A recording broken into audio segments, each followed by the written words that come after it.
Hi mga Wops! Kamusta kayo ulit? Ito nga ang aming video naman ngayon mga Wops, saktong-sakto sa merienda time.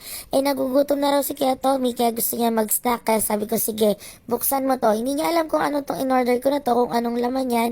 Bali, ito nga pala yung trending sa TikTok mga Wops na jelly pudding or gelatin ba tawag dyan. Ito yung buy one take two, 82 pesos lang mga Wops. Bali, ito nga yung mga flavors niya. Yung una yung leche flan. Ito yung ano ba yun? Milk tea pudding. Tapos ito yung lychee. So, sabi ko, sige nga, matikman natin. Nakaka-intriga kasi sabi ng mga influencer na nagtitinda nito, yung mga affiliate na nagtitinda nito, masarap daw eh. So, i-rate nga natin. Ito, sabi ni Kuya Tommy masarap, itong leche flan. Pero para sa akin, hindi ko nalasahan na leche flan. Mas nalasahan ko parang mangga. Ewan ko, try nyo mga wabs. Lasang mangga siya for me. Ito naman yung sumunod yung milk tea. Parang sago na lang kulang.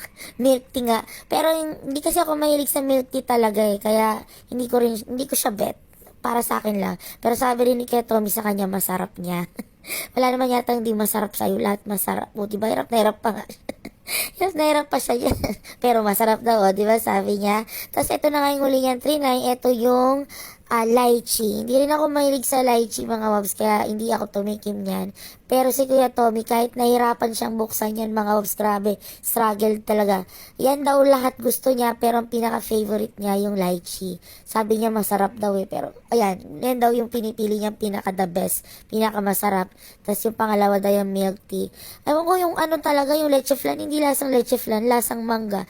Yun lang mga wabs, merienda tayo, ingat kayo palagi. Bye!